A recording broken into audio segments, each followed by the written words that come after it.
Perkenalkan, nama saya Delima. Saya dari Prodi Pendidikan Agama Islam Universitas Muhammadiyah Ponorogo. Di sini kami akan membuat video podcast yang dimana di samping saya ada narasumber atas nama Ustazah Emma Afifatun Syaidah. Ya, beliau ini adalah mengajar di Madrasah Ibtidaiyah udah berbulan-bulan karena beliau juga belum lama dia tamat ya tahun kemarin.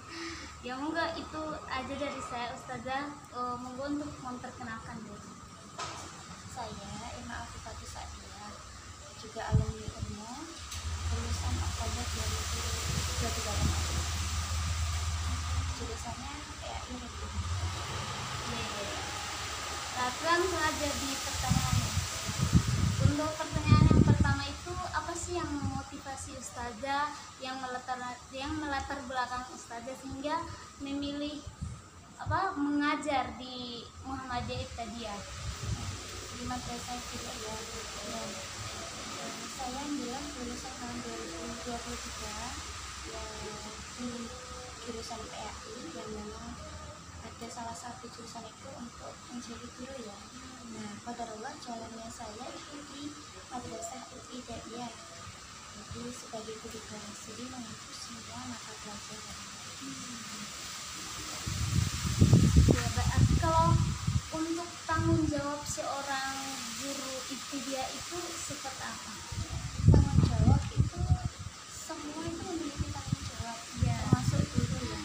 Bukan hanya tanggung jawab terhadap peserta didik, namun juga bertanggung jawab ke diri sendiri.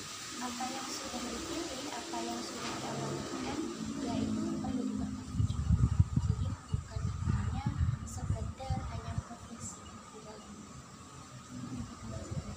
Berarti kalau untuk mengajar itu kan kita tuh harus membuat metode pembelajaran supaya dimana siswa itu supaya mereka semangat mengikuti mata pelajaran yang kita ajarkan. Itu gimana?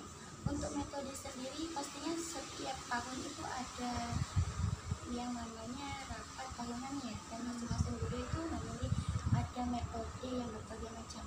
Nah, metode itu bisa terrealisasi apabila sesuai dengan kondisi kelas.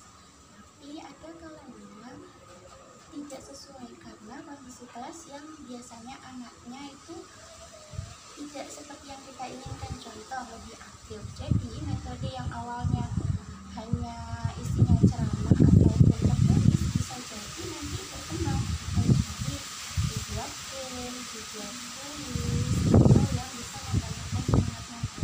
Jadi tidak hanya terpatokan pada metode yang perencanaan. Berarti kalau untuk di era globalisasi kan kalaupun di madrasah mungkin menggunakan teknologi ya. Kalau untuk di madrasah sendiri itu menggunakan alat teknologi seperti apa? Dan apa sih tantangan dan manfaat ketika menggunakan alat yang dipaparkan di proses pembelajaran itu? Di sekolah ini kan sekolah baru ya, yang mengedepankan memang ada. Bukan berarti mengesampingkan pembelajarannya, tapi memang mengedepankan adat dan akhlaknya. Jadi selama pembelajaran yang saya ampuh itu belum menggunakan yang namanya lebih dari seperti proyektor, itu kan masuk teknologi ya, tapi lebih ke handphone masih bisa untuk mengkreasikan mereka. Jadi seperti untuk melihat contoh berkreasi, bukan hanya kreasi tinggal saja,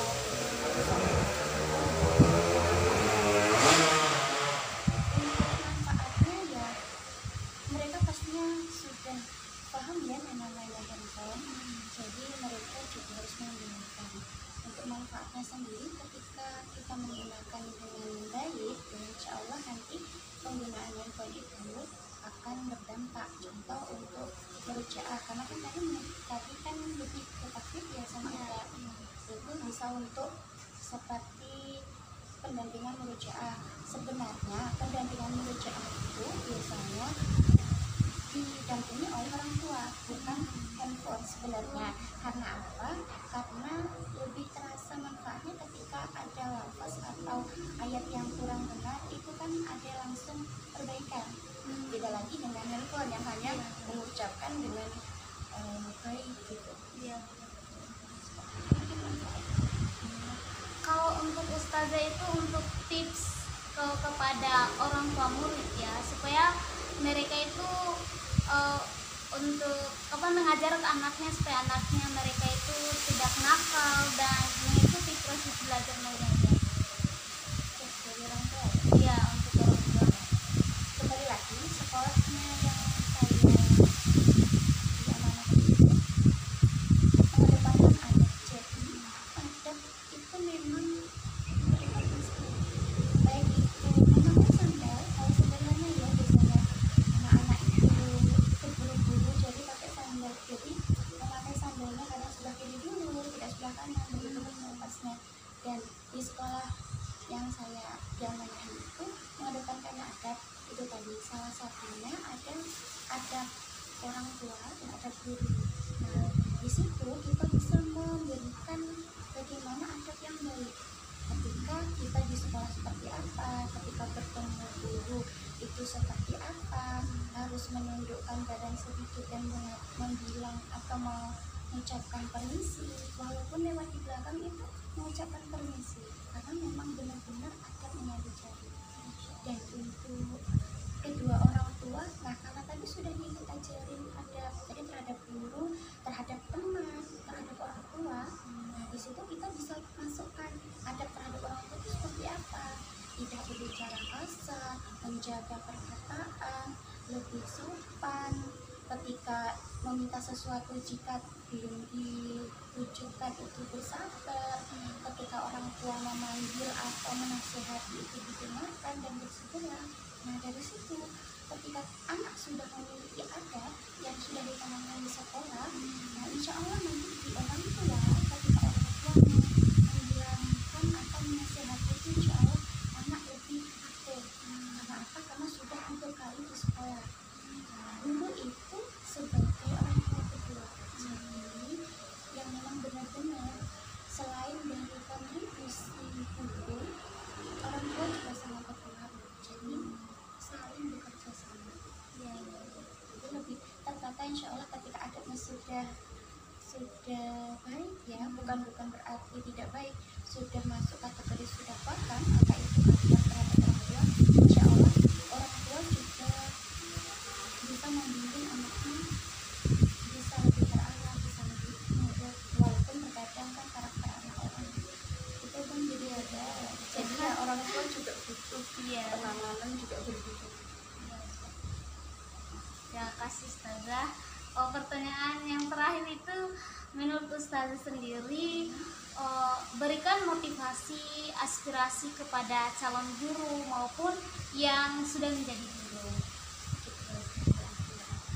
Sebenarnya saya juga belum lama ya jadi guru. Iya. Ya, untuk calon guru ataupun sudah guru yang sudah lebih senior dari saya, kalau dari saya sendiri, guru itu yang sudah seperti saya bilang tadi ya, guru itu orang kedua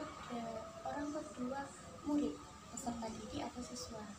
Nah, jadi tugasnya ya bukan hanya memberikan nasihat saja, tapi juga mendampingi.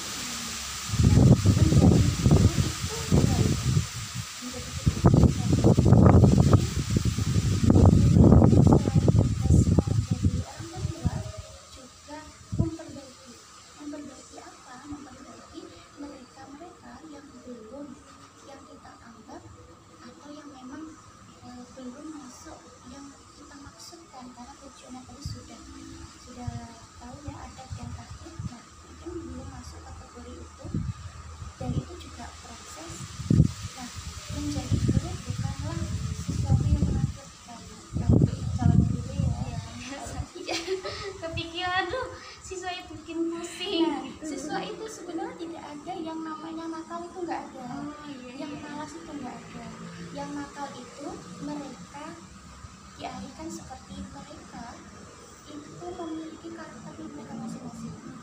Contoh, ia dominan buat akademik, nanti pulang di barangkali ataupun sebaliknya.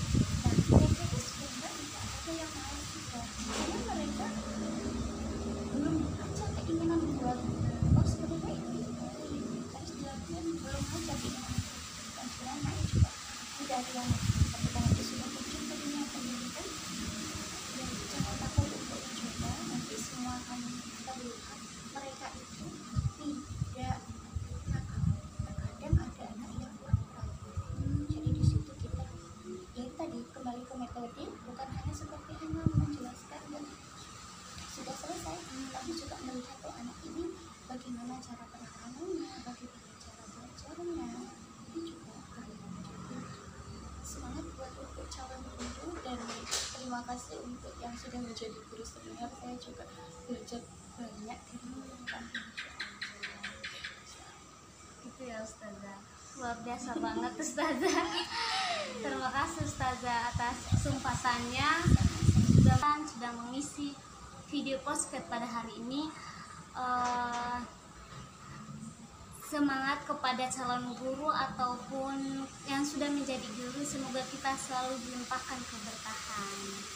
Oke, next time. Wabillahi taufiq wal hidayah. Wassalamualaikum warahmatullahi wabarakatuh.